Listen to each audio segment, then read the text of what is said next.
Bismillahirrahmanirrahim. Assalamualaikum warahmatullahi wabarakatuh. Puji syukur kita panjatkan kehadirat Allah Subhanahu wa taala karena atas berkat limpahan rahmat dan karunia-Nya kita bisa bertemu di tempat yang mulia ini, yaitu untuk melaksanakan diseminasi budaya positif dari program Guru Penggerak. Tak lupa juga kita kirimkan salam dan salawat atas junjungan Nabi besar kita Nabi Muhammad Sallallahu Alaihi Wasallam, Muhammad, karena beliaulah yang membawa kita dari alam yang gelap gulita menuju alam yang terang menerang, dan dari membawa kita dari zaman jahiliyah ke zaman yang beradab sekarang. Saya juga mengucapkan banyak terima kasih kepada rekan-rekan guru, kakak-kakakku, orang tuaku semua, karena berkesempatan hadir untuk melakukan diseminasi. Diseminasi itu merupakan proses membagikan informasi, ide, pengetahuan baru yang telah saya dapat. Di sini saya bukan untuk menggurui karena kakak-kakakku dan orang tuaku semua lebih berpengalaman, lebih banyak tentang pengetahuan tentang bagaimana pembelajaran, lebih banyak makan asam garamnya yang disebut dengan proses pelajaran. Di sini saya ingin memberikan sebuah pengetahuan yang saya dapat, meskipun sedikit. Mudah-mudahan apa yang saya sampaikan bisa bermanfaat. Dan ini pun juga yang saya sampaikan belum semuanya saya terapkan. Mungkin baru 10% atau 5%, tapi setidaknya adalah hal perubahan. Sedikit demi sedikit saya juga berharap dan apa yang saya sampaikan ada yang bisa bermanfaat dan bisa diterapkan dalam pembelajaran kita untuk mewujudkan kemerdekaan murid kita. Jadi segala hal yang kita lakukan di sekolah ini untuk kepentingan murid dan murid. Baiklah, sebelum memulai acara ini, bagaimana kalau kita dulu melakukan ice breaking? Kalau ice breaking itu beda sama pelajaran olahraga. Kalau olahraga pemanasan dulu, kalau ini kita pikiran dulu. Jadi caranya kalau saya mengatakan siang, tepuk tangan satu kali. Kalau malam, kalau pagi satu kali. Kalau siang tepuk tangan 2 kali. Kalau malam setengah. Jadi untuk konsentrasi agar terciptanya konsentrasi kita. Coba siang. Ya 2 kali, siang 2 kali, pagi 1 kali. Kalau malam setengah, karena sudah tidur berarti tidak tepuk tangan, setengah. Siang, pagi siang, pagi malam. Ya, begitu.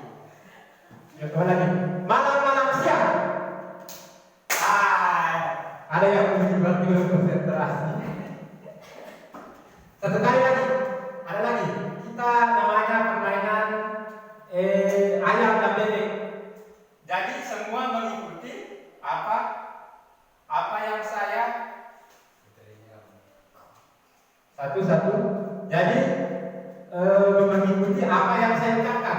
Nih, kalau saya bilang ayam, kita bilang ayam. Kalau saya bilang bebek, kita bilang bebek. Nih, coba ayam, bebek. Ayam bebek. Berapa jumlah ayam? 1. Salah. Coba ulang lagi sekali lagi. Ayam. Bebek. Ayam bebek. Berapa jumlah bebek? 1. Salah. Jadi saya tadi bilang ikuti apa yang saya bilang. Itu juga berapa jumlah bebek, berapa jumlah ayam begitu. Tapi tidak apa-apa. Tepuk tangan itu tidak semua. Luar biasa sekali. Jadi yang pertama yang tujuan diseminasi itu mengenal budaya positif yang ada di sekolah. Mungkin siapa yang tahu apa itu budaya positif? Mungkin satu orang. Apa itu, bisa menjelaskan apa menurut kira-kira apa itu budaya positif? Bersihkan kelas. Ya, salah satunya betul sekali. Jadi kalau kita ambil kata budaya positif itu, budaya berarti kebiasaan, bisa biasa, kebiasaan turun-menurun, bisa yang bersifat baik. Jadi positif itu sesuatu yang bersifat baik. Jadi budaya positif yaitu merupakan kebiasaan atau hal baik yang mencakup sikap, perilaku maupun tutur kata kita sebagai seluruh warga di sekolah. Jadi budaya positif ini bukan cuma untuk siswa, tapi kita juga untuk guru, bisa juga untuk komite sekolah dan semua kita yang ada di lingkungan sekolah. Jadi budaya positif ini kita akan mempelajari tujuh. Yang pertama yaitu teori kontrol, nilai-nilai kebajikan, motivasi, hukuman dan penghargaan, serta restitusi. Yang keempat, keyakinan kelas. Yang kelima, kebutuhan dasar manusia. Yang keenam, posisi kontrol. Yang ketujuh, segitiga restitusi. Ya, yang pertama kita masuk ke teori kontrol. Di sini ada yang namanya kegiatan kemantik. Di sini caranya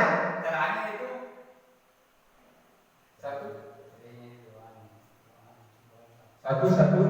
Jadi di sini kita mengandaikan Anda dan teman Anda melakukan kegiatan coba lakukan. Anda adalah A, misalnya Pak Mul adalah A. Tugas Anda yaitu mengepalkan salah satu tangan Anda. Cobalah Anda bayangkan bahwa Anda menyimpan sesuatu yang paling berharga di kepala tangan Anda, misalnya Pak Mul. Apa sesuatu yang paling berharga menurut Anda di hidup Anda? Misalnya anak, istri, mobil, rumah, atau uang. Misalnya kita disimpan di tangan Anda ini, Pak Mul misalnya, contoh.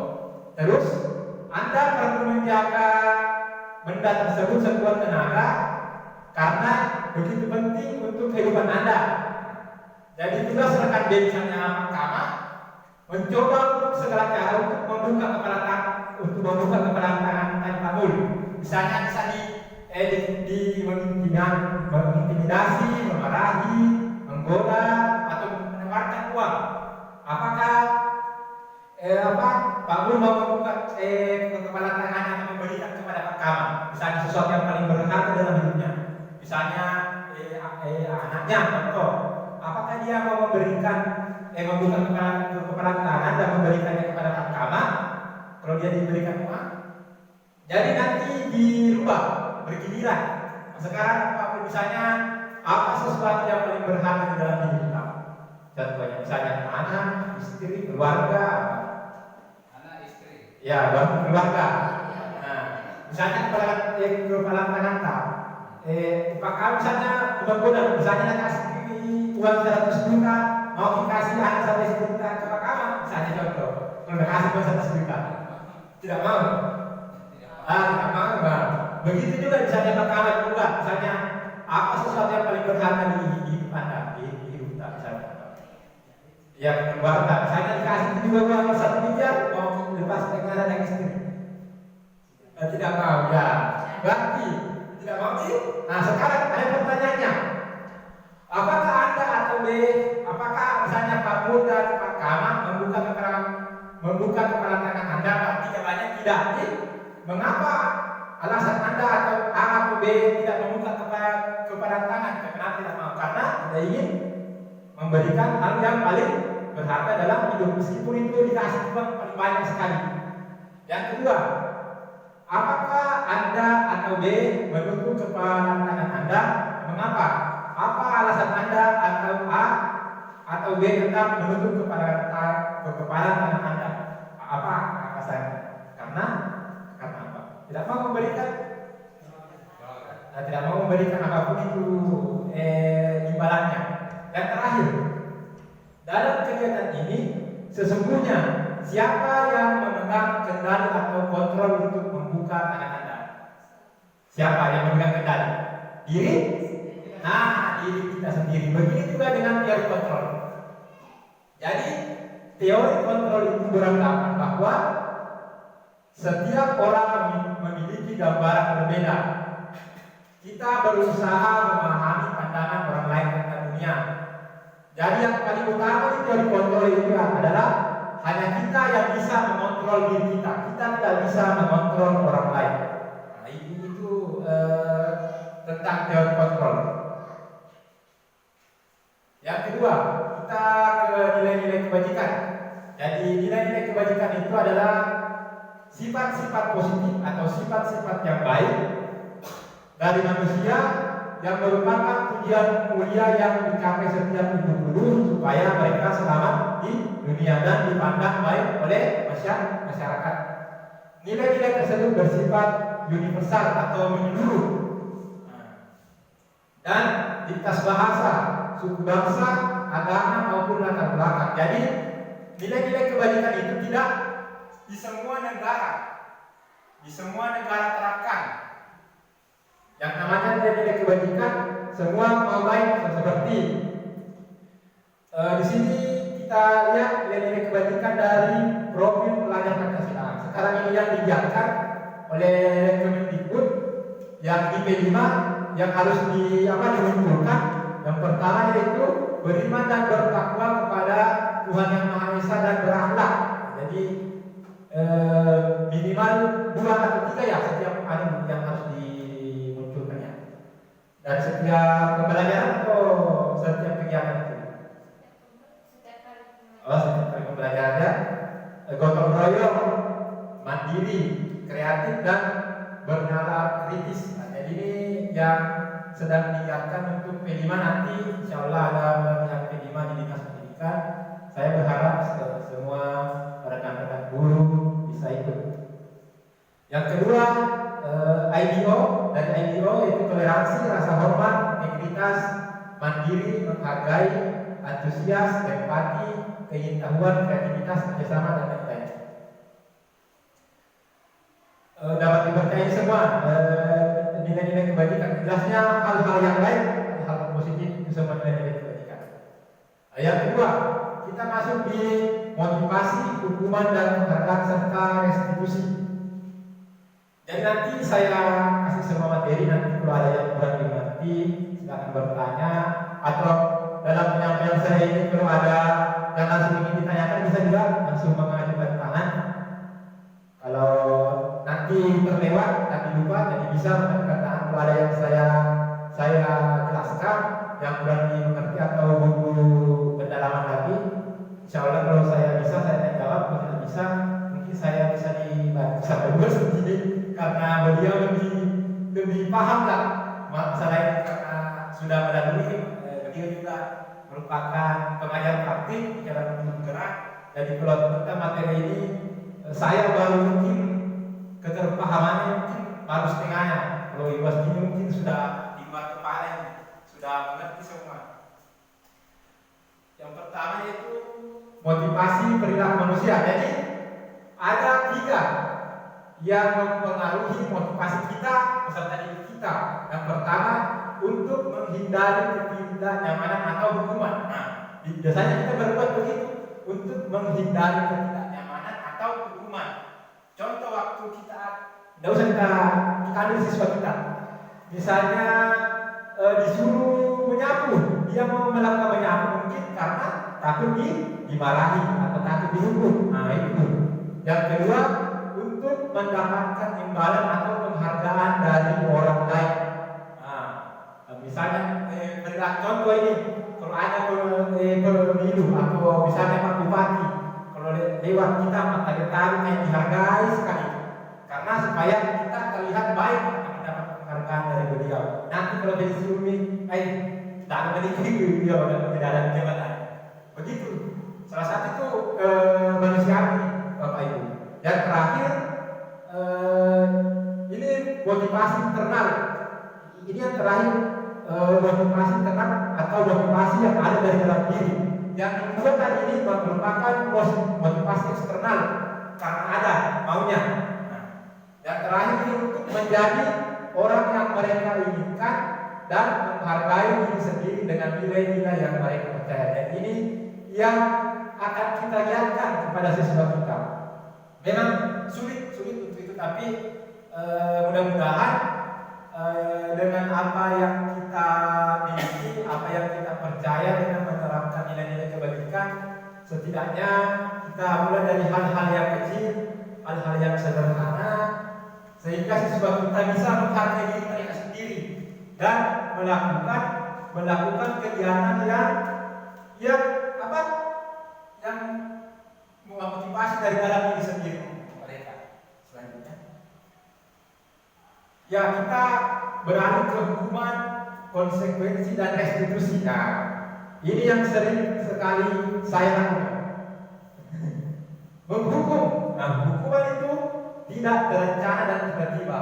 Artinya pasti terjadi pelanggaran baru kita lakukan. Contoh saya dulu. Kalau saya lihat anak misalnya ribut atau mengganggu temannya, saya suruh pusat 15 kali. Dan mereka tidak tahu, dan saya akan disuruh pusat atau saya marahi mereka. Jangan ribut, atau saya suruh pusat karena mereka ribut. Jadi itu berupa hukuman, tidak terencana dan tiba-tiba. Yang kedua, murid tidak tahu apa yang akan terjadi. Jadi tidak tahu, misalnya dia berbuat kesalahan, tidak tahu dia akan nanti. Jadi kalau hukuman tidak tahu apa yang akan terjadi, siswa tidak tahu. Yang ketiga, bersifat satu arah. Bersifat satu arah itu artinya cuma guru yang menentukan kau begini, misalnya. Kalau dia tidak mengerjakan PR, disuruh lari 10 menit mengelilingi lapangan. Bersifat satu arah. Jadi hukumannya itu dari guru sendiri saja. Yang keempat, berupa hukuman fisik dan psikis. Fisik bisa misalnya berdiri, dicubit. Kalau psikis itu bisa dimarahi sehingga kayak takut misalnya kita, itu psikisnya. Yang kedua, konsekuensi. Nah, ini lebih baik sedikit daripada hukuman. Dan kita diharapkan bisa berubah dari memberikan hukuman ke konsekuensi, yang terakhir ke restitusi. Kita ke konsekuensi dulu. Terencana dan disepakati sesuai aturan. Dulu Bu, saya waktu SMA ada yang namanya hukum kuning. Jadi setiap pelanggar dicatat pelanggaran. Misalnya pakai gelang kalau ke sekolah 5 poin, kalau sampai 100 poin kamu dikasih keluar dari sekolah. Jadi banyak teman saya waktu SMA, dan tahu sekarang masih diterapkan atau tidak. Ada banyak juga yang menentang. Tapi menurut saya itu bagus untuk mendisiplinkan murid. Tapi kalau sesuai dengan filosofi Ki Dewantara tidak bisa dilakukan.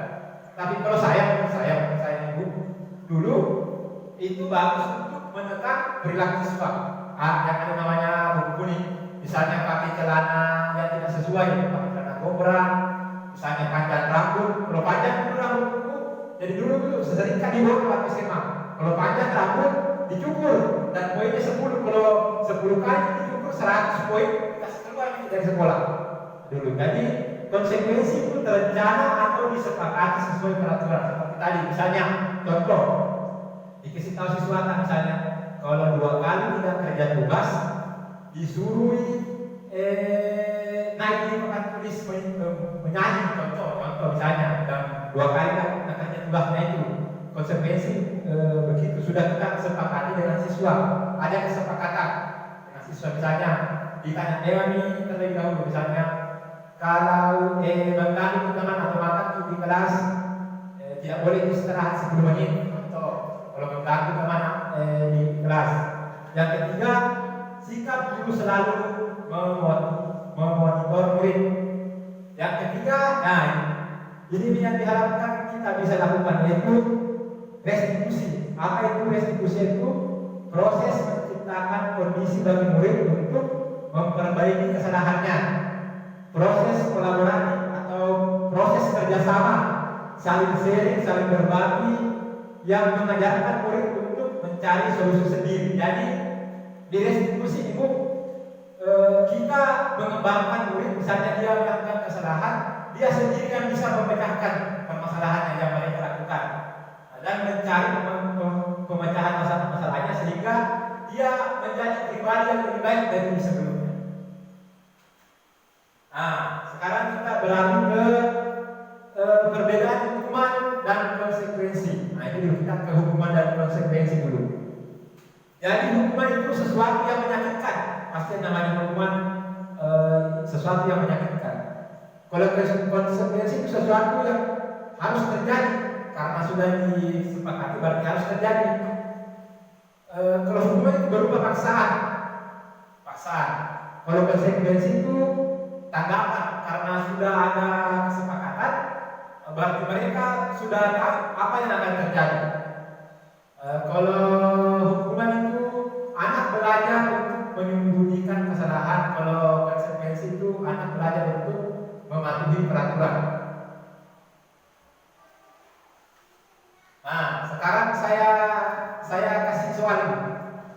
Coba di sini ada 6 kasus. Coba Bapak dan Ibu tunjukkan yang mana merupakan hukuman atau konsekuensi. Coba yang pertama, jalan jongkok ke lapangan karena mengejek teman, ini hukuman atau konsekuensi? Hukuman. Ya, hukuman. Karena kalau misalnya mengejek teman, kalau konsekuensinya apa? Misalnya meminta maaf, bisa begitu. Yang kedua, lari mengelilingi lapangan basket 2 kali karena terlambat hadir di sekolah. Ya, hukuman. Yang ketiga, murid diminta push up. Ini yang sering saya lakukan ini 15 kali karena tidak menggunakan masker ke sekolah. Hukuman atau konsekuensi? Ya, itu nanti kita lihat. Jadi konsekuensinya itu bisa misalnya kalau tidak pakai masker ke sekolah, kita kalau misalnya kita menyediakan masker, disuruh pakai masker. Kalau ada yang disediakan. Kata Bapak disuruh pulang ke rumahnya. Kalau jauh sekali kita itu jadi pertimbangan misalnya rumahnya dekat. Kalau misalnya rumahnya dekat bisa. Kalau misalnya rumahnya dekat ya bisa disuruh kembali ke rumah. Yang keempat, membersihkan tumpahan air di meja tulis karena tersenggol saat belajar. Konsekuensi berarti memperbaiki apa yang telah dia berbuat. Yang selanjutnya, murid disuruh berjemur di lapangan karena tidak mengerjakan PR. Hukuman atau konsekuensi? Macam itu pastinya Pak. Di mana? Namun maka berdekah pastinya. Ya. Ya, luar biasa ya. Jadi konsekuensinya kira-kira apa di sini? Bapak Ibu yang murid disuruh berjemur, kira-kira apa konsekuensinya itu? Kalau misalnya tidak mengerjakan PR, kira-kira apa itu? Konsekuensinya bagus. Kira-kira apa? Memberi tugas tambahan atau menyuruh menyelesaikan PR-nya di kelas. Ya, bisa juga dipakai istirahat. Ya, bisa. Yang terakhir, dari mengelilingi lapangan basket 2 kali karena terlambat 10 menit untuk pelajaran PJOK. Konsekuensi atau hukuman? Hukuman atau konsekuensi? Beda. Ya, ada hukuman. Kalau misalnya ini pelajaran olahraga, misalnya memang ada persetujuan dari awal, misalnya buat terlambat, kan ini pelajaran olahraga. 2 kali saja begini lapangan. Misalnya kalau 10 kali yang itu belum keterlewatan, mungkin itu bisa berupa hukuman. Kalau 2 kali saja begini lapangannya, bisa ya sekalian pemanasan. Tapi bisa-bisanya kemarin sudah pemanasan baru dia datang lagi dikasih hukuman karena setelah itu. Kenapa? Mungkin termasuk hukuman.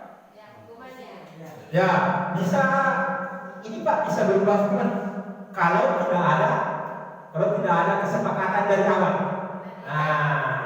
Kesepakatannya kan sudah ada jamnya, jam 7.30 kita sudah harus senang. Ya, maksudnya kalau tidak ada kesepakatan bilang kalau kita terlambat 10 menit kita lari mengelilingi lapangan 2 kali ya. Itu sudah. Tapi kalau tidak ada kesepakatan dari awal berarti hukuman. Berupa hukuman itu kalau tidak ada kesepakatan. Ya. Ya. Sekarang kita beralih ke restitusi. Apa itu restitusi seperti yang tadi? Coba dilihat.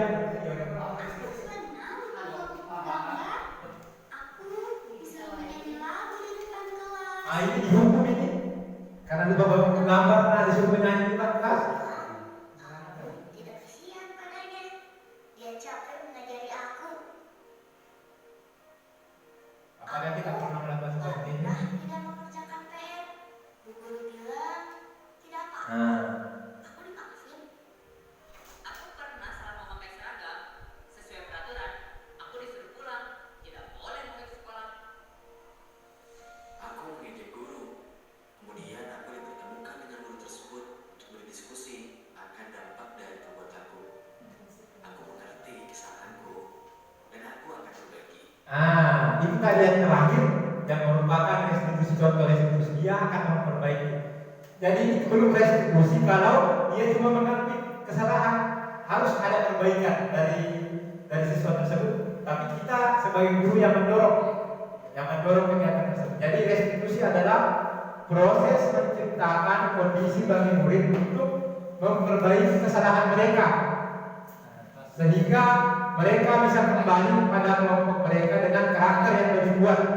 Jadi di sini siswa yang memunculkan, jadi motivasi dari dalam dirinya untuk berubah, sehingga dia ingin memperbaiki dan kembali menjadi pribadi yang lebih kuat. Di sini 9 ciri restitusi. Jadi yang pertama, bukan untuk menebus kesalahan, tetapi untuk belajar dari kesalahan. Contoh, siswa kita misalnya tidak mengerjakan PR, atau dia misalnya mencoret-coret bola. Jadi kita sebagai guru harus dulu menanyakan apa alasan siswa tersebut melakukan sesuai ilmunya. Tidak boleh dimarahi, harus menanyakan apa alasan siswa tersebut melakukan tindakan tersebut. Bisa saja karena ada kebutuhan dasarnya yang tidak terpenuhi, entah itu dia di sekolah atau dari rumah. Misalnya dia tidak mengerjakan PR, misalnya karena tidak diperhatikan sama orang tuanya, atau banyak pekerjaan di rumahnya yang dia lakukan sehingga tidak ada waktu untuk belajar. Bisa saja seperti itu, Bapak Ibu. Jadi di restitusi itu siswa kita belajar dari kesalahan. Jadi mereka menemukan cara sendiri. Jadi bukan kita yang paksa. Jadi mereka yang menemukan cara sendiri untuk memperbaiki kesalahannya, karena mereka yang menemukan cara sendiri. Jadi mereka bersemangat untuk melakukan itu, karena itu bukan hal paksaan. Yang kedua, memperbaiki hubungan. Jadi ini tujuannya restitusi itu memperbaiki hubungan murid dan guru dan teman-temannya. Yang ketiga, ini tawaran, bukan paksaan. Bukan dipaksa, cuma tawaran. Jadi kita menawarkan kepada siswa hal-hal apa saja yang dia bisa lakukan sesuai dengan kemampuannya. Entah itu dari kemampuan ekonomi atau kemampuan berpikirnya, sesuai kemampuannya apa yang bisa dilakukan. Tidak apa-apa, mungkin dari hal-hal kecil saja yang dia bisa lakukan, tidak apa-apa. Yang keempat, restitusi menuntut untuk melihat ke dalam diri. Yang kelima, restitusi mencari kebutuhan dasar yang mendasari tindakan. Apa kebutuhan dasar yang misalnya tidak terpenuhi dari tindakan? Misalnya ada sesuatu yang merebut makanan temannya, bisa saja di rumahnya kasihan tidak dikasih makan pagi atau satu kali makan di rumah. Bisa saja seperti itu kasihan siswa kita, ya. Yang keenam, restitusi diri adalah cara yang paling baik untuk memperbaiki diri. Sebenarnya ini juga bagus untuk guru. Yang ketujuh, restitusi fokus pada karakter, bukan tindakan. Jadi karakter siswa yang melihat bagaimana dia bisa bangkit dari keterpurukan, dia bisa menjadi seseorang yang lebih baik dari apa yang sudah ia lakukan, misalnya kesalahan yang telah ia lakukan. Sebenarnya Bapak Ibu, pada dasarnya itu anak-anak itu tidak ada yang salah. Sebenarnya tindakan mereka sebenarnya karena mereka begini Bapak Bapak Ibu tidak tahu ini hal betul. Mereka ingin apalagi anak pasar tersebut ingin mencoba-coba, ingin meniru. Nah, mereka tidak tahu mereka yang pikirkan cuma kesenangan. Yang kedelapan, restitusi fokus pada solusi.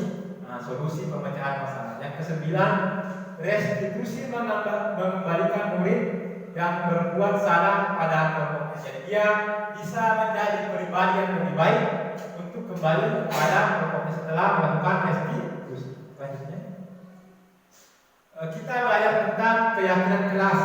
Nah, mengapa keyakinan kelas? Mengapa bukan peraturan kelas? Ini juga yang saya berpikir-pikir dulu waktu belajar tentang keyakinan kelas. Untuk apa lagi keyakinan kelas? Kan sudah ada peraturan kelas. Coba. Nah, jadi seseorang akan lebih tergerak dan bersemangat untuk menjalankan keyakinan daripada hanya sekedar mengikuti serangkaian peraturan tanpa tertulis tanpa makna. Murid-murid pun demikian. Mereka perlu mendengar dan memahami arti sesungguhnya tentang peraturan-peraturan yang diberikan. Apa nilai-nilai kebajikan di balik peraturan tersebut? Apa tujuan utamanya? Dan menjadi tidak tertarik atau takut sehingga hanya sekedar mengikuti serangkaian peraturan-peraturan yang mengatur mereka tanpa memahami tujuan-tujuannya. Jadi di keyakinan kelas ini Bapak Ibu mungkin sedikit lebih paham. Di sini mereka mencurahkan hati, perasaan, hal-hal apa yang mereka ingin laksanakan di sekolah. Ini bukan paksaan, bukan satu arah. Biasanya kalau peraturan itu sudah ada memang siswa tidak dilibatkan. Di keyakinan kelas ini semua warga sekolah dilibatkan, terutama siswa dan guru. Jadi keyakinan kelas ini dilaksanakan oleh siswa dan guru, mereka sendiri yang melaksanakan. Terus ada nilai-nilai kebajikan dari keyakinan itu. Jadi mereka bertanggung jawab dengan apa yang mereka yakini, dan dengan keyakinan kelas ini, dengan mereka yang buat sendiri, dengan keyakinan antara guru dan siswa, diharapkan keyakinan kelas ini mampu dilaksanakan. Beda dengan peraturan yang mereka tidak tahu nilainya apa. Di sini di keyakinan kelas mereka mempelajari tentang nilai-nilai apa, nilai-nilai kebajikan apa, nilai-nilai kebaikan apa yang ada di dalam keyakinan kelas. Nah, terus keyakinan kelas juga itu tidak dipaksakan. Kalau ada satu pihak misalnya saya tidak suka misalnya ini, tidak usah dikasih masuk, jadi kita tidak kasih masuk. Jadi kita harus ada kesepakatan antara guru dan siswa. Jadi cara-cara atau prosedur keyakinan kelas itu mempersilahkan warga sekolah atau murid-murid di kelas untuk bercurah pendapat tentang peraturan yang perlu disepakati di sekolah. Nah, misalnya bersikap jujur, misalnya semua sepakat. Bertanggung jawab, misalnya semua sepakat. Kalau ada yang tidak sepakat siswa, jangan dikasih masuk. Yang kedua, mencatat semua masukan-masukan para murid warga sekolah di papan tulis atau di kertas besar.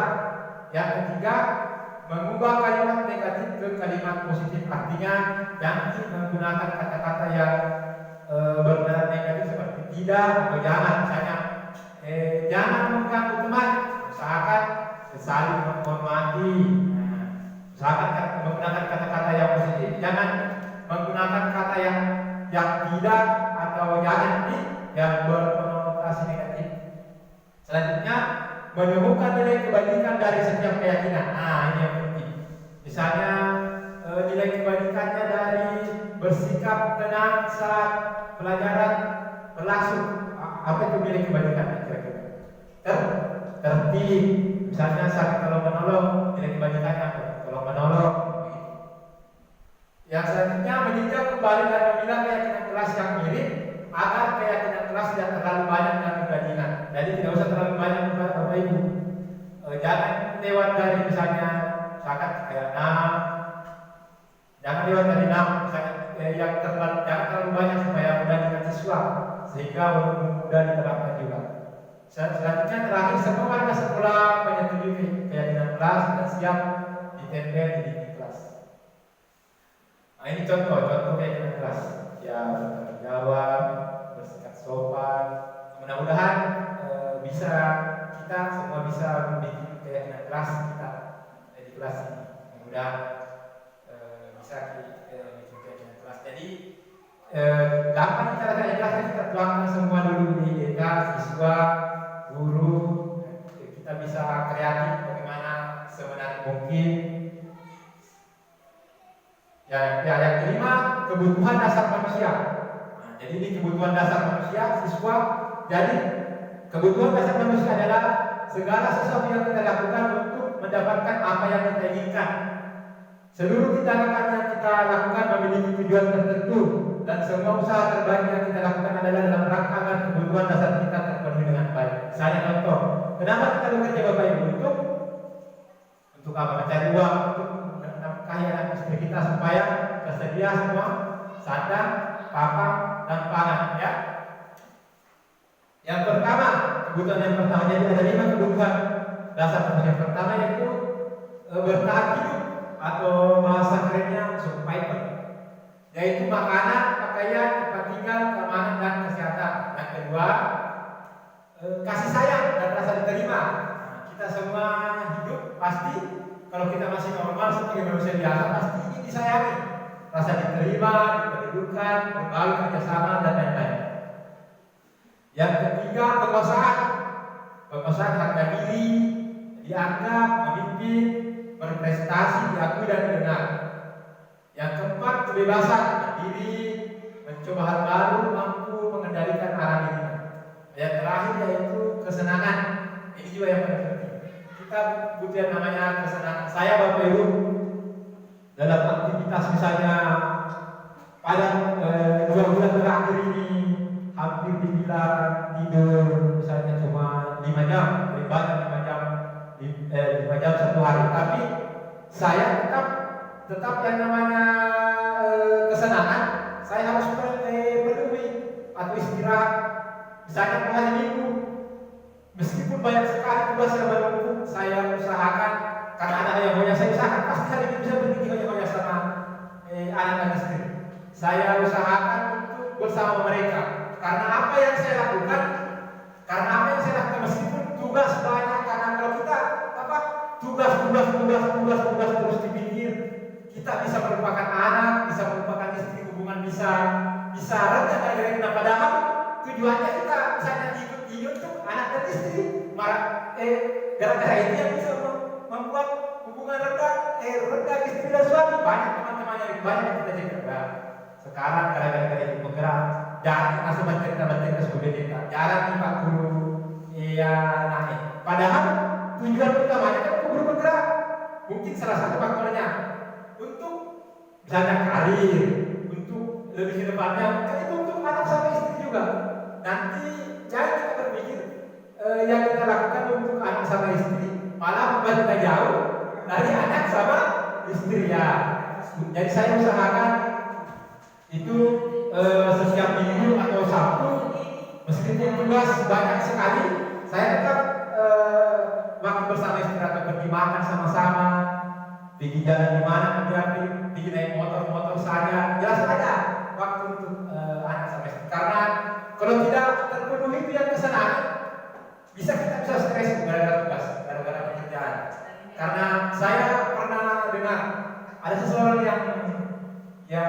yang mengatakan kepada saya, kalau dunia terus kamu kejar, kamu akan disibukkan dengan dunia. Betul. Kalau di dunia dikejar terus, kita akan pernah senang, akan disibukkan kita terus dengan dunia. Ada seseorang yang mengatakan kepada saya, luar biasa sekali. Nah di sini tuh ada lagi empat soal lagi tentang kebutuhan apa kira-kira yang tidak terpenuhi dari siswa kita di sini. Atas nama semua namanya siswa kita. Contoh nomor 1, bisa menyanyi sewaktu mengerjakan tugas sehingga dia ditegur guru, padahal bisa senang menyanyi. Kira-kira kebutuhan apa yang tidak terpenuhi di sini? Jangan bilang kira-kira. Ya, betul sekali, kesenangan. Yang kedua, saat dia mengambil bekal atau makanan temannya di sekolah sehingga ia ditegur oleh guru. Kira-kira kebutuhan apa yang tidak terpenuhi bersama?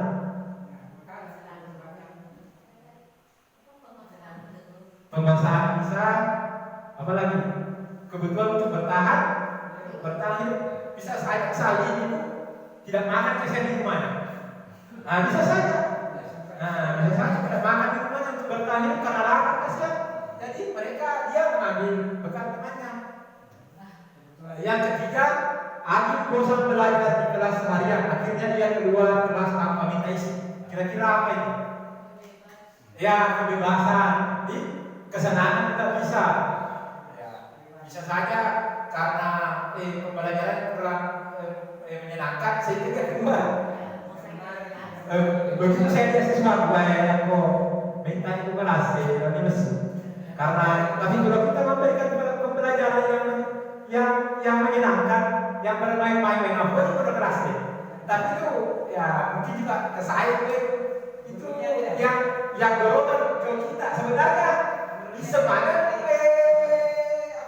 kita semua bilang pembelajaran yang menyenangkan bagi tapi dorongan untuk mesti yang susah itu yang mau dirubah dari diri kita meskipun belum sebenarnya sedikit demi sedikit ada meskipun hal yang paling kecil dari keyakinan dulu mau dirubah dulu. Sebenarnya kita ini jadi guru untuk apa sebenarnya? Saya sebenarnya dulu jadi guru untuk apa saja? Untuk dapat pekerjaan. Dapat pekerjaan saja karena saya mau jadi guru. Saya mau kerja swasta saja, banyak di swasta. Sekarang sudah sedikit agak mulai berubah. Meskipun dari sikap perilaku masih belum terlalu, tapi kalau dari keyakinan atau memang saya guru, saya harus begini.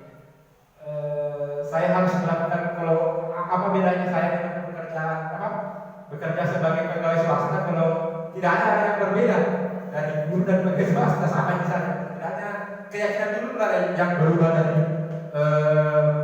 pengalaman saya mengikuti program pegawai. Sekarang posisi kontrol dulu. Nah, ini yang paling penting. Ini yang paling penting. Posisi kontrol kita sebagai guru itu ada 5. Sebagai penghukum yang sering kita lakukan dan saya yang penghukum. Yang kedua, membuat rasa bersalah, membuat siswa kita rasa bersalah. Contoh, maka guru itu saat ini cuma terus diganggu siswa. Ia bisa nahan nomor kepala sekolah ini. Ia bisa nahan sama tuan anak-anak. Ia akan rasa kami guru nanti seperti mana itu. Dia bisa akan rasa sama tuan anak-anak. Itu sebagai teman, sebagai pemantau, sebagai manajer di sini yang sebenarnya harus kita gapai itu sebagai pemantau dan manajer. Tapi kita harus melalui semua itu dulu. Harus sebagai penghukum, harus sebagai pembuat merasa bersalah baru bisa. Tidak ada guru yang bisa langsung menjadi manajer. Jangan ulang itu bukan seperti itu. Pasti semuanya kita lalui baru bisa menjadi manajer. Baiklah kita lihat dulu. Kita coba lihat dulu. Di sini yang dilihat tadi ini identitas gagal sebagai penghukum, sebagai pembuat merasa bersalah itu identitasnya gagal. Nah, di sini baru berhasil kalau sebagai teman, sebagai pemantau dan sebagai manajer. Coba diperhatikan Bapak Ibu. Guru berbuat, misalnya kalau sebagai penghukum, menghardik, menunjuk-nunjuk atau menyakiti atau menyindir siswa. Kalau membuat merasa bersalah, berceramah dan mengatakan seharusnya begini. Ibu kecewa dengan kamu misalnya. Iya, anak jadi merasa oleh Pak Bupati dia merasa bersalah dengan apa yang dia lakukan. Yang ketiga, di sini identitasnya berhasil, tapi banyak juga hal-hal yang negatif di sini. Kita sebagai teman, yang posisinya berupaya sebagai teman, kadang atau baik kita namanya. Misalnya membuat alasan keburuknya. Biasanya kita beda-beda dan ayolah kita pergi di sini. Kita berteman, kita mengakrabkan kita. Ada juga ada sisi positifnya, ada juga negatifnya. Yang pemantau itu menghitung dan mengukur. Artinya menghitung dan mengukur misalnya, sebagai pemantau misalnya dia sudah 3 kali terlambat atau dia sudah 3 kali tidak kerja tugas seksi hukum dan perizinan. Rajin kuliah membersihkan segini berarti itu sebagai pemantau. Kalau ini yang terakhir yang paling baik sebagai manajer, di sini siswa menghargai diri sendiri di sini, mengajukan pertanyaan-pertanyaan. Mungkin lebih jelas lagi, kita buat lihat video dulu. Nah, di sini ada 5 posisi kontrol yang diterapkan oleh 1 orang guru, 1 orang siswa dari 5 tadi. Ada sebuah video ini bagus sebagai bahan renungan untuk kita. Coba diperhatikan Bapak Ibu.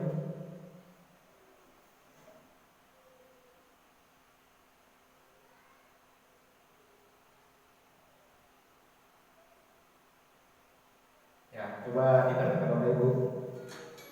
Ini sebenarnya bagus sekali. Saya tergugah pada video ini. Banyak hal sekali yang kau mampukan dah. Tapi dari mana kau baik dekat kedai mampukan sampai saya.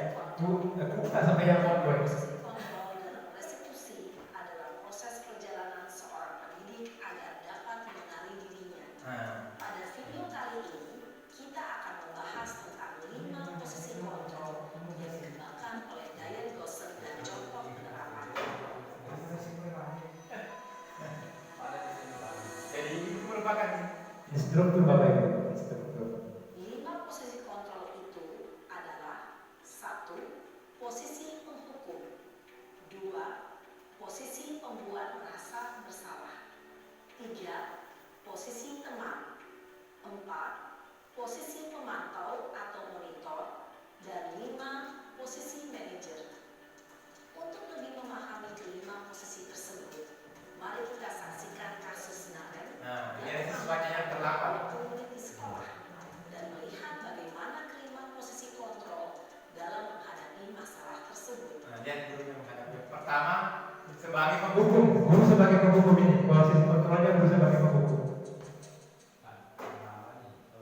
Sudah terlambat 20 menit ini.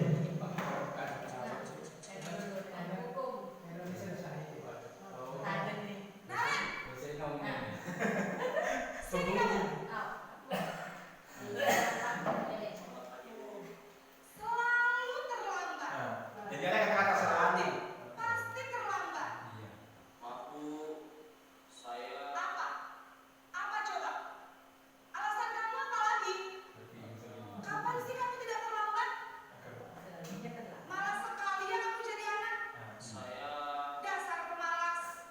Gak kapok-kapok sih kamu. Jadi siswa disakiti di Terlambat. Sana, kamu keliling lapangan basket. diberikan juga saya harus hukuman fisik. Kenapa? Kamu melawan ibu? Berani-beraninya jawab.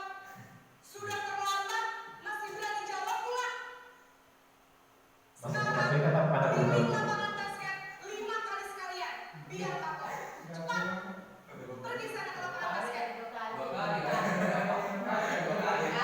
Karena dia melawan jadi mengerti, menunjuk-nunjuk, menyindir, hukuman verbal atau perkataan. Ibu dan bapak guru hebat. Dampak yang terjadi pada Nah, dampaknya itu posisi murid bisa saja murid menjadi pendendam. Bisa tidak punya sejak. bahkan menyimpan dendam. Ya sekarang posisi pembuat merasa bersalah. Beda lagi tadi. Yang merasa bersalah jadi tanya bagaimana gurunya membuat siswa yang merasa bersalah. Tadi sebagai guru, sekarang guru sebagai amalan.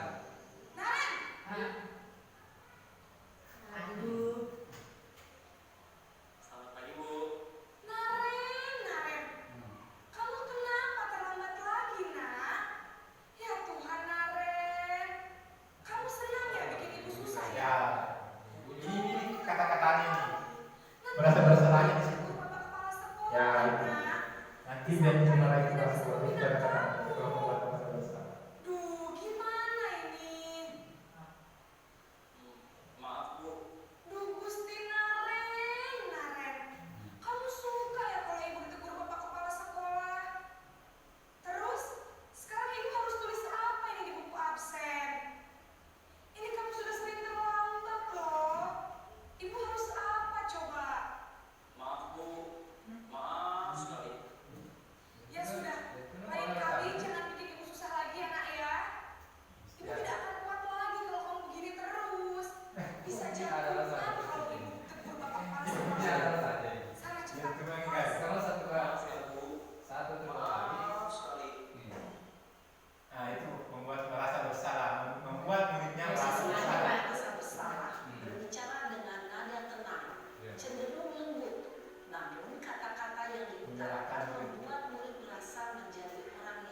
sebagai teman.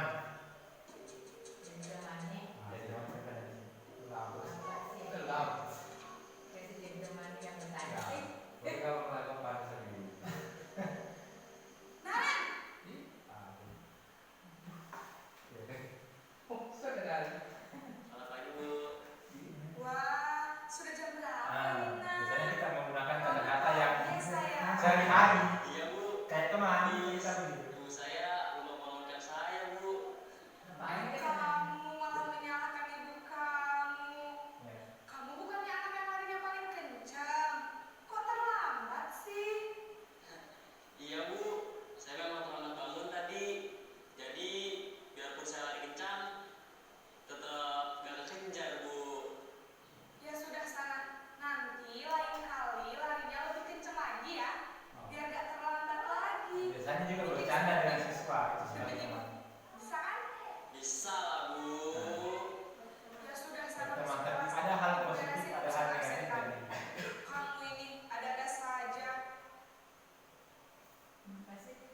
Dalam posisi teman, Nah, guru berbicara dengan nada suara ramah, ramah. akrab, cenderung bersenda gurau untuk menjaga suasana tetap santai. Murid akan merasa senang, aman, dan akrab dengan guru. Identitas yang tercipta adalah identitas sukses atau berhasil. Namun, perlu diingat, karena ini masih dorongan Ada dorongan dari dua ini. maka ada faktor ketergantungan dari murid kepada orang tertentu. Di sini, guru absennya, sehingga di lain waktu, murid bisa berperilaku baik, namun hanya kepada orang-orang tertentu saja. Contoh kepada guru yang dia senang saja, dia berperilaku baik. Oh iya, dia makan penyakit. Nah ini sebagai pemantau atau monitor. Kalau ini berupa konsekuensi, ada konsekuensi yang diberikan. Selamat pagi, Bu. Naren, apa peraturan sekolah kita tentang jam berapa kita harus Jadi masuk sekolah? sebagai monitor itu kita menanyakan peraturan. Di sekolah jam 7, Bu. Iya betul, sekarang sudah jam 7.20. Jadi Naren sudah tahu konsekuensinya jika terlambat hadir. Paham, Bu. Saya harus tinggal kelas pas jam istirahat selama 20 menit. Iya benar, konsekuensinya demikian.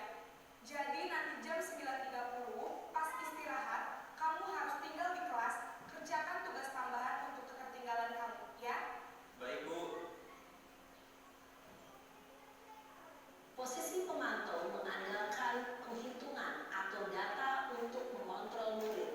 Guru mengarahkan murid berdasarkan peraturan dan konsekuensi. Seorang pemantau menunjukkan bahasa tubuh dan ekspresi wajah yang datar dan cenderung formal. Nah ini yang terakhir, yang diharapkan yang mampu kita miliki sebagai posisi manajer. Terakhir. Nah,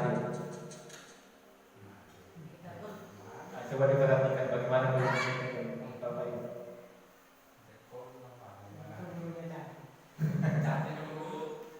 Selamat pagi Naren. Iya. Maaf, Bu. Saya terlambat. Iya, sekolah masuknya jam 7, sekarang sudah jam 7.20. Jadi sekarang bagaimana ini Naren? Maaf, Bu. Saya lupa setel alarm saya semalam. Baiklah, menurut kamu, keyakinan sekolah yang mana yang perlu kamu tingkatkan? Nah, jadi menanyakan keyakinan juga dulu. Menghargai diri sendiri Ya. dan orang lain mungkin, ya, Bu. Setuju. Jadi, apakah Naren meyakini prinsip saling menghormati tersebut? Iya, Bu. Saya meyakininya. Apakah Naren bersedia memperbaiki masalah keterlambatan ini? Bersedia, Bu. Nah, jadi kita menanyakan kepada siswa kita, Keterlambatan ini. apakah mereka bersedia memperbaiki kesalahannya? Saya akan coba untuk tidak lupa Ya. menyetel alarm saya, Bu. Dia mencari sendiri permasalahan. Ada orang yang kira-kira bisa bantu mengingatkan tidak? Ada, Bu. Kakak saya, Kak Emma. Ada lagi selain Kak Emma? Selain Kak Emma, ada ibu saya. Baik, jadi yang mengingatkan Naren adalah Kak Emma dan ibu kamu ya? Kira-kira akan mulai start alarm kapan nih Naren? Setelah pulang sekolah, akan segera saya lakukan. Baik, Jadi kita menanyakan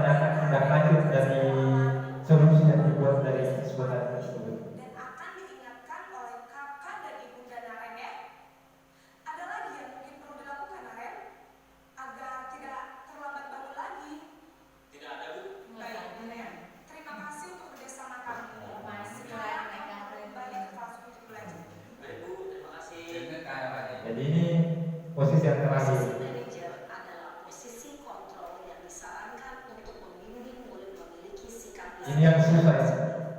yaitu murid yang mandiri, bertanggung jawab, dan dapat memecahkan masalah. Tujuan dari posisi ini adalah agar murid dapat bereferensi atas tindakannya. Guru akan terus memberikan Saya pertanyaan-pertanyaan kira sudah cukup. sehingga membuat murid dapat belajar dari Ya. kesalahannya. Jadi dari 5 posisi kontrol ini dulu, Bapak-bapak Ibu, kita berada di mana?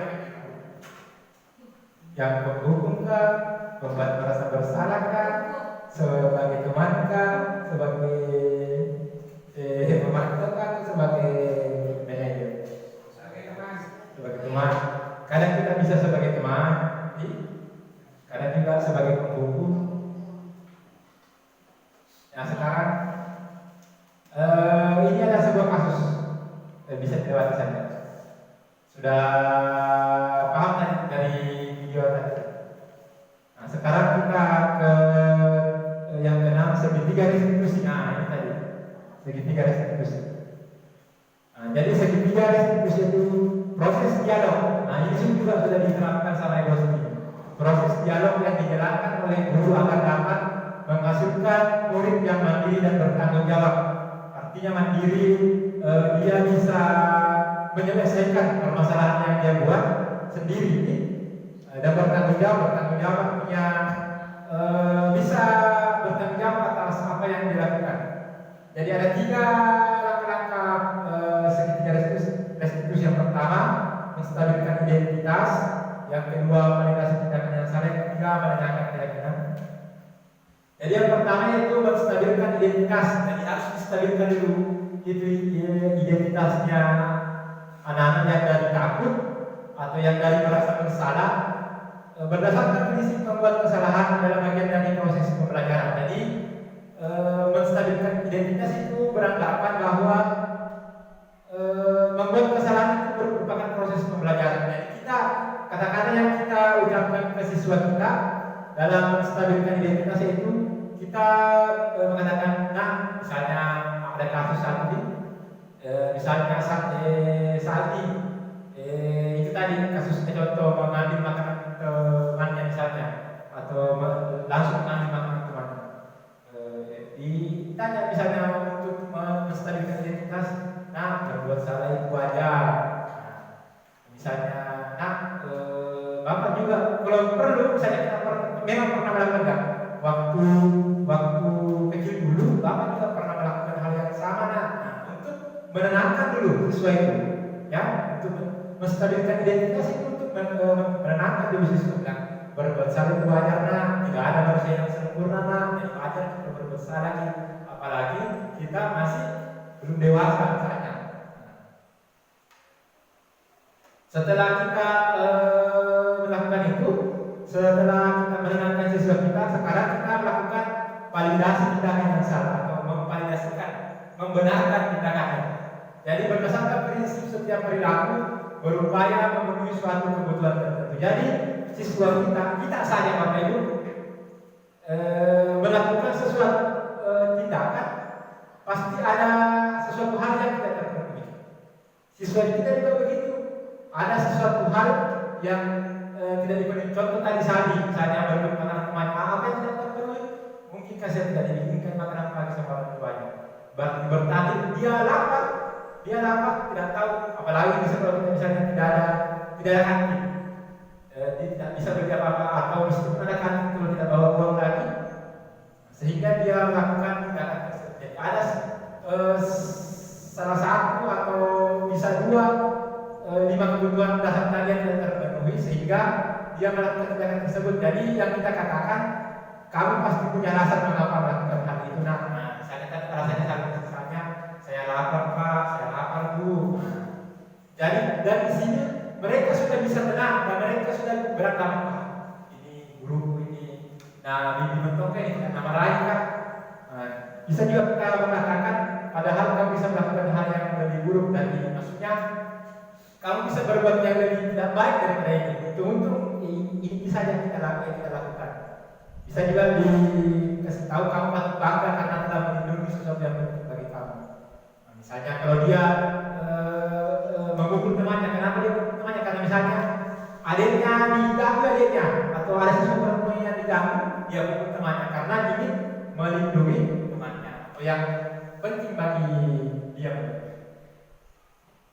Yang terakhir, ini yang langkah terakhir yang kita lakukan dalam membuat segitiga restitusi, yaitu menanyakan keyakinan berdasarkan prinsip yang kontrol bahwa pada dasarnya kita termotivasi secara prinsip, ada motivasi dari dalam.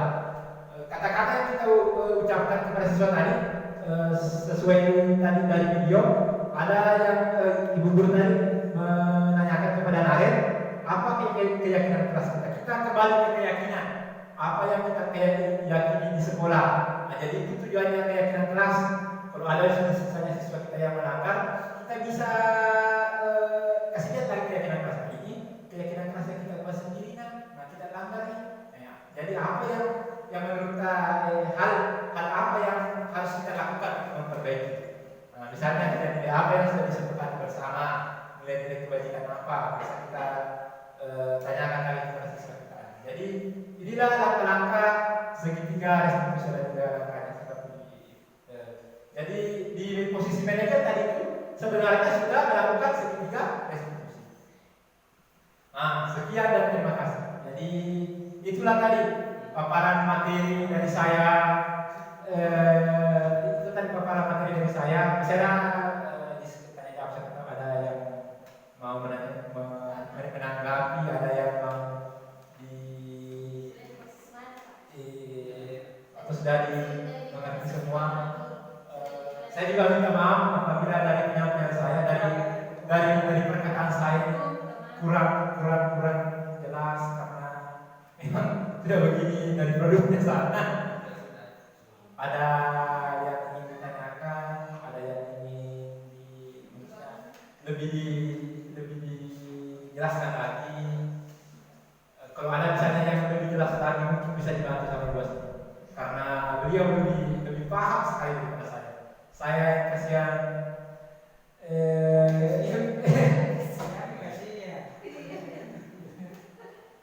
saya masih perlu belajar banyak lagi dari semua ini. Karena ini sebenarnya dari pengalaman kita mengajar. Saya baru berapa 3 tahun. Kita semua lebih berpengalaman dari saya. Jadi yang saya sampaikan ini mungkin sudah banyak yang sudah tahu, yang sudah mengerti. Kalau ada yang ingin ditanyakan, silakan. Atau bagaimana?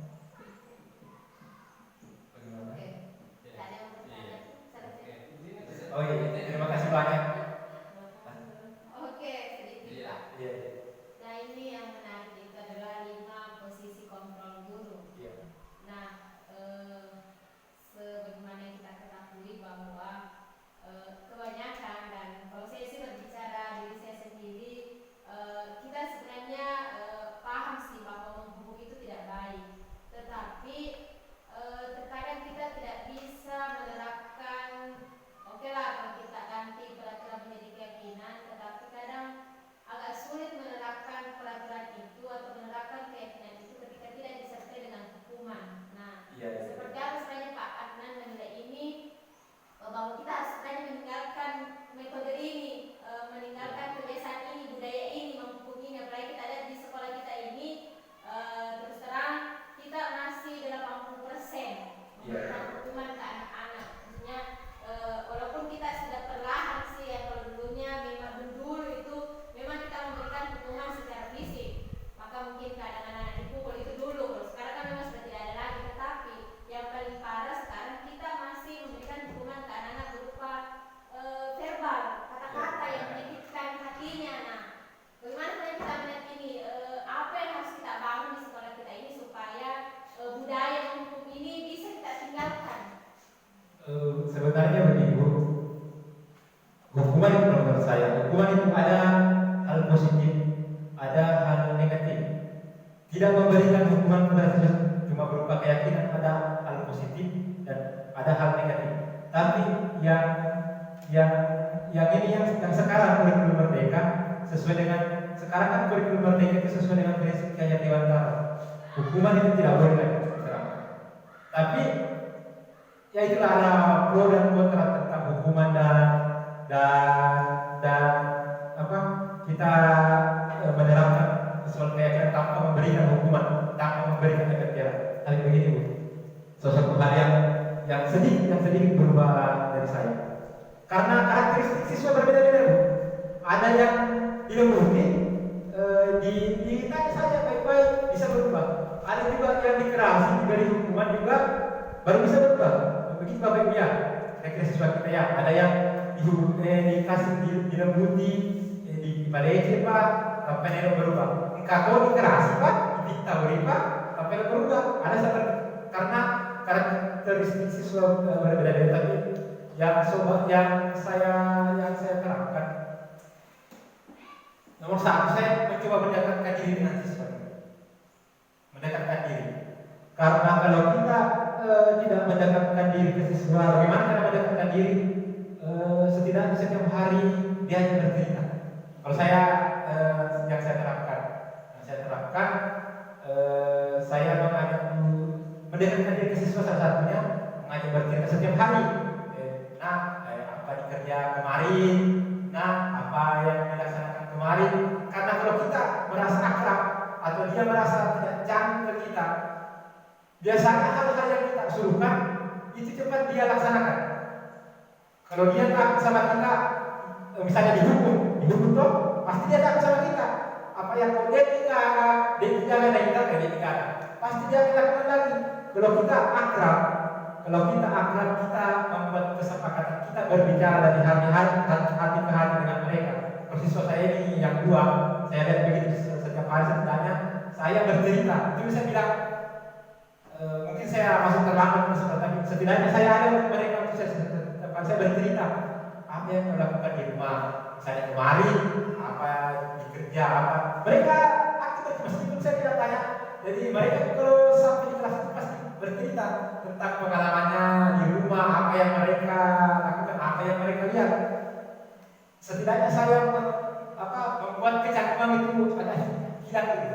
Karena dulu saya sebagai pembuku sering menghukum mereka takut cerita sama saya, takut sekali cerita itu imsak sama Dani. Jadi saya mencoba mendekatkan diri. Kalau saya Bu, dari saya coba mendekatkan diri. Kita mendekatkan diri dengan siswa kita dan tahu bisakah itu juga untuk siswa-siswa yang lain, karena beda siswa beda karakteristik. Apalagi siswa kelas 1, kelas 2 masih butuh pendampingan. Jadi saya berusaha untuk mendekatkan diri.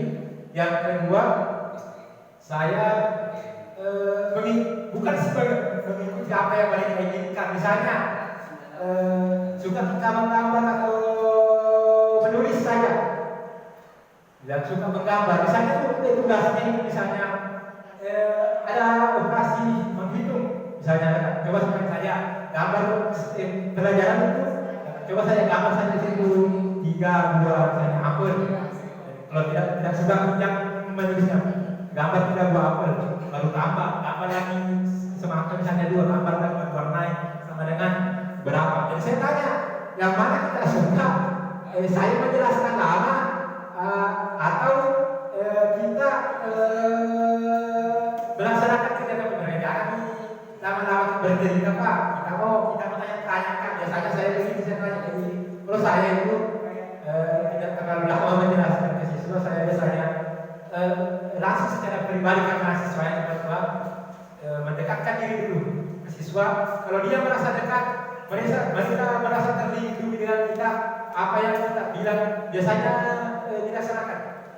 Saya coba itu, mudah-mudahan karena cuma 2 siswa, jadi saya tidak tahu kalau saya mendapat siswa yang banyak, yang beragam, tidak tahu karena saya belum terapkan. Kalau ini siswa kedua, kalau saya mengikuti ada juga kasihan.